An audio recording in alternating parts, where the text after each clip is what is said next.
నమస్తే. ఇప్పుడు 2 తెలుగు రాష్ట్రాల వ్యాప్తంగా ఒక పెద్ద చర్చ జరుగుతుంది అమరావతి గురించి. అమరావతికి రాజముద్ర. అంటే అమరావతికి చట్టబద్ధత కల్పించాలి. అసలు చట్టబద్ధత అంటే ఏంటి అంటే ఫ్యూచర్‌లో ఎవరైనా ఏ రాజకీయ పార్టీ అయినా అధికారంలోకి వస్తే ఏ వ్యక్తి సీఎం అయినా, ఏ నాయకుడు సీఎం అయినా సరే రాజధాని అమరావతిని అక్కడి నుంచి మార్చకుండా పర్మనెంట్ గా రాజధాని అక్కడే ఉంచాలి అనేది ముఖ్యమైన ఉద్దేశం. ఇదే అమరావతికి చట్టబద్ధత కల్పించడం కూడా. సో ఇది పార్లమెంట్ లో బిల్లు పెట్టాలనే లక్ష్యంతో ఇప్పుడు టీడీపీ ఎంపీలందరూ మాట్లాడమని చెప్పేసి సీఎం చంద్రబాబు నాయుడు అందరికీ దిశానిర్దేశం చేశాడు. రాష్ట్ర అభివృద్ధిలో పార్లమెంట్ సభ్యుల భాగస్వామ్యం అత్యంత కీలకం అని చెప్పేసి కేంద్రం నుంచి వీలైనన్ని ఎక్కువ నిధులు తీసుకురావాలి, ప్రాజెక్టులు సాధించాలి, దాని ద్వారా రాష్ట్రం మొత్తం అభివృద్ధికే కృషి చేయాలని చెప్పేసి సీఎం చంద్రబాబు టీడీపీ ఎంపీలందరికీ కూడా ఒక దిశానిర్దేశం చేశారు. పార్లమెంట్ సమావేశాల్లో రాష్ట్రానికి సంబంధించిన అంశాలపైన చాలా గట్టిగా మాట్లాడాలి, మీ గలం వినిపించండి, రాజధాని గురించి అయినా సరే, మన ప్రాంతం గురించి అయినా సరే, రాష్ట్రం గురించి అయినా సరే, మీ యొక్క నియోజకవర్గాల గురించి అయినా సరే, అక్కడ ఉన్న సమస్యల పరిష్కారం పైన ప్రత్యేకమైన దృష్టి పెట్టాలని చెప్పి సూచించారన్నమాట. ఆదివారం క్యాంపు కార్యాలయంలో ముఖ్యమంత్రి అధ్యక్షతన తెలుగుదేశం పార్టీ పార్లమెంటరీ పార్టీ ఏదైతే ఉందో దానికి సంబంధించిన సమావేశం జరిగింది. జనవరి 28 నుంచి మరొక 2 రోజులు ఈ యొక్క ప్రారంభంగా ఉన్న బడ్జెట్ సమావేశాలు ఏవైతే బడ్జెట్ సమావేశాల్లో అనుసరించాల్సిన వ్యూహాలేంటి, పథక రచనలు ఏంటి అనేది కూడా కేంద్రంతో జరపాల్సిన చర్చలు సంప్రదింపుల పైన కూడా ఎంపీలందరికీ ఒక స్పష్టమైన మార్గనిర్దేశం చేశారు సీఎం చంద్రబాబు నాయుడు. ఈ సమావేశంలో టీడీపీ లోక్సభ, రాజ్యసభ సభ్యులతో అంటే ఇక్కడ వీళ్ళతో పాటుగా మంత్రి లోకేష్, అలాగే టీడీపీ రాష్ట్ర అధ్యక్షుడు పల్లా శ్రీనివాసరావు ఎవరైతున్నారు వీళ్ళంతా కూడా పాల్గొన్నారు అనమాట. ఇక్కడ ముఖ్యమైన అంశం ఏంటంటే ఈ యొక్క సమావేశంలో మాట్లాడింది ఏంటి, అమరావతికి సంబంధించి రాజముద్ర, దీంతో పాటు ప్రాజెక్టులకు సంబంధించిన ప్రాధాన్యత అనేది ఎంతో ముఖ్యం, వీటిపైన మాట్లాడాలి అనేది. మొదటిగా అమరావతి రాజముద్ర గురించి చూసుకున్నట్లయితే పార్లమెంట్ సమావేశాల్లోనే రాజధాని అమరావతికి చట్టబద్ధత కల్పించే బిల్లుకి సంబంధించి ఆమోద ముద్ర వేయించడంపై దృష్టి అందరూ పెట్టాలి అని చెప్పేసి ఆయన స్పష్టం కూడా చేశారు చంద్రబాబు నాయుడు. ఇందుకు సంబంధించి కేంద్రంలో మంత్రులు గాని అధికారులతో నిరంతరం టచ్ లో ఉండాలి. కేంద్ర మంత్రులు గాని లేదంటే ఎంపీలు గాని వీళ్ళంతా కూడా అధికారులతో నిరంతరం కూడా టచ్ లో ఉండాలని చెప్పేసి ఆయన ఆదేశాలు జారీ చేశారు. అంటే రాష్ట్రంలో అభివృద్ధికి దోహదపడాల్సిన అవసరం ఉంది ఎంతైనా. ఎందుకంటే రాష్ట్రంలో అభివృద్ధికి వెనుకబడిన ఉత్తరాంధ్రకు సంబంధించి, రాయలసీమ ప్రాంతాలకు సంబంధించి ప్రత్యేకమైన ప్యాకేజ్ గానీ, లేదంటే పూర్వోదయ పథకం ఏదైతే ఉందో ఇది గానీ, పోలవరం, నల్లమల్ల సాగర్ ప్రాజెక్టులకు సంబంధించిన అత్యంత ప్రాధాన్యమైన అంశాలను కూడా తీసుకోవాలని చెప్పేసి ఆయన దిశానిర్దేశం చేశారు. ఫిబ్రవరిలో జరగనున్న కలెక్టర్ల సదస్సులో ఎంపీలందరూ కూడా వర్చువల్ గా పాల్గొని రాష్ట్రంలో క్షేత్రస్థాయి అంశాలపైన పూర్తిగా అవగాహన పెంచుకోవాలి. వివిధ కేంద్ర మంత్రిత్వ శాఖలతో కూడా సమన్వయం కోసం నియమించిన ఎంపీలు ఇక ముఖ్యంగా ఆయా శాఖలకు సంబంధించిన పురోగతిని ఎప్పటికప్పుడు కూడా సమీక్షించుకోవాలని చెప్పేసి చంద్రబాబు నాయుడు తెలిపారనమాట.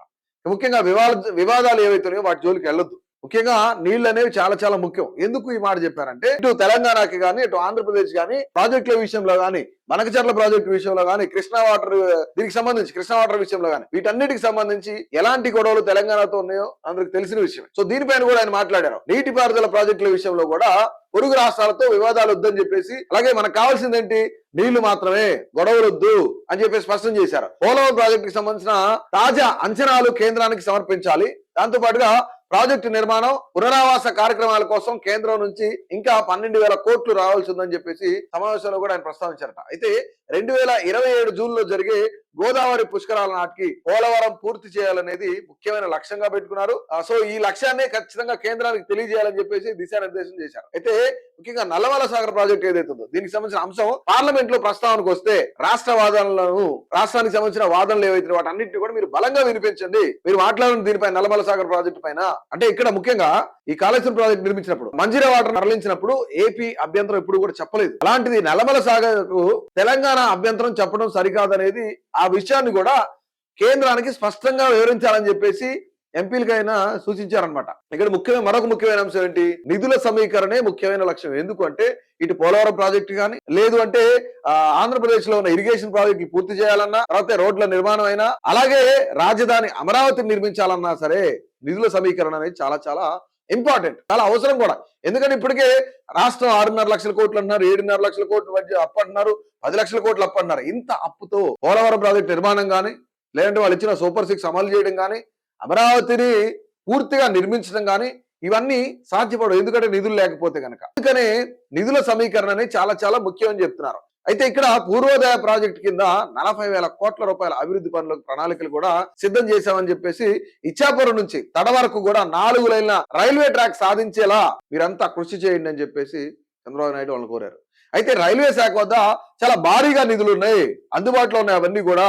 ఇక్కడ ముఖ్యంగా ఫ్లైఓవర్లు కానీ, రోడ్డు ఓవర్ బ్రిడ్జ్ల నిర్మాణానికి కానీ ప్రతి ఎంపీ తమ నియోజకవర్గంలో అవకాశాలను గుర్తించి, అంటే మీ నియోజకవర్గంలో ఇక్కడ రైల్వే ట్రాకా, లేదంటే అండర్ బ్రిడ్జా, లేదంటే ఇంకా ఇలాంటివన్నీ ఏదైనా బ్రిడ్జ్లు అవసరమా, వంతెనలు అవసరమా, వీటన్నిటిని కూడా మీరు అవకాశాలను గుర్తించి నిధులు సాధించాలని చెప్పేసి సీఎం చంద్రబాబు నాయుడు అయితే చెప్పడం జరిగింది. అయితే ఇక్కడ ముఖ్యంగా ట్రిపుల్ పి పద్ధతిలో ఆసుపత్రుల నిర్మాణానికి కేంద్రం సిద్ధంగా ఉంది. ఈ అవకాశాన్ని సద్వినియోగం మనం చేసుకోవాలి. అయితే ఇక్కడ సభలో గాని బయట గాని కూటమి లక్ష్యాలకు గాని కూటమి ఎజెండాకు గాని అంటే డిస్టర్బ్ చేసే గాని భంగం కలిగించే విధంగా ఎవరు కూడా వ్యవహరించొద్దు అని చెప్పేసి గట్టిగా ఎంపీలకు హెచ్చరిక జారీ చేశారు ఆయన. అయితే జాతీయ అంశాలపైన కూడా గలం విప్పండి.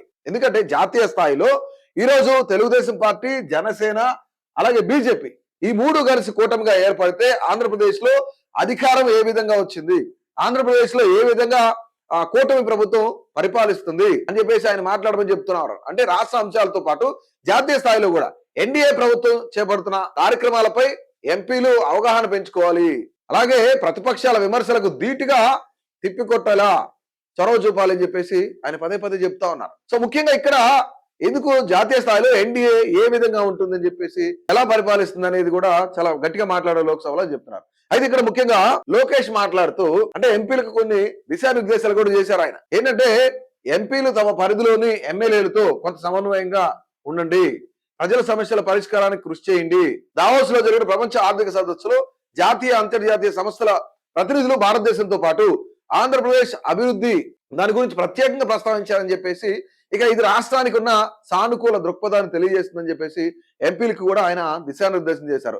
సో ఓవరాల్ గా ఇక్కడ ముఖ్యమైన అంశాలు ఏంటి, నిధులు తీసుకురావాలి కేంద్రం నుంచి, అలాగే కొన్ని రైల్వే ప్రాజెక్టులకు సంబంధించి 4 లేన్ల ట్రాక్ తీసుకురావడం, దీంతో పాటుగా మరీ ప్రధానమైంది అమరావతి కోసం, రాజధాని కోసం రాజముద్ర అనేది చాలా చాలా ఇంపార్టెంట్. సో దీన్ని దృష్టిలో పెట్టుకుని ఎంపీలంతా కూడా ఈ యొక్క పార్లమెంట్ సమావేశాలకి అటెండ్ అవ్వాలి, ఈ యొక్క బడ్జెట్ సమావేశాల్లో మాట్లాడాలి, ఎన్డీఏ గురించి మాట్లాడాలి అని చెప్పేసి అనేకమైన అంశాల గురించి చంద్రబాబు నాయుడు కూడా చర్చించారు ఎంపీలతో. సో చూద్దాం మరొక 2 రోజుల్లో జరగనున్న ఏవైతే బడ్జెట్ సమావేశాలు ఉన్నాయో పార్లమెంట్ సమావేశాల్లో ఆంధ్రప్రదేశ్ కి సంబంధించిన టీడీపీ ఎంపీలు కానీ, అండ్ ఇక్కడ ముఖ్యంగా నాట్ ఓన్లీ టీడీపీ కూటమికి సంబంధించిన ఎంపీలు ఏ విధంగా మాట్లాడతారు, ఇందులో ఎస్పెషల్లీ దిశానిర్దేశం చేశారు సీఎం చంద్రబాబు నాయుడు టీడీపీ ఎంపీలకు. సో వీళ్ళు ఏ విధంగా మాట్లాడతారు, అసలు అమరావతికి చట్టబద్ధత కల్పిస్తారా లేదా, వీళ్ళు వెళ్తున్న అజెండాని కేంద్రం సానుకూల స్పందన వస్తుందా రాలేదా అనేది కూడా చూడాలి. మరి మీ అభిప్రాయాన్ని అయితే తప్పకుండా తెలియజేయండి ఈ వీడియో పైన.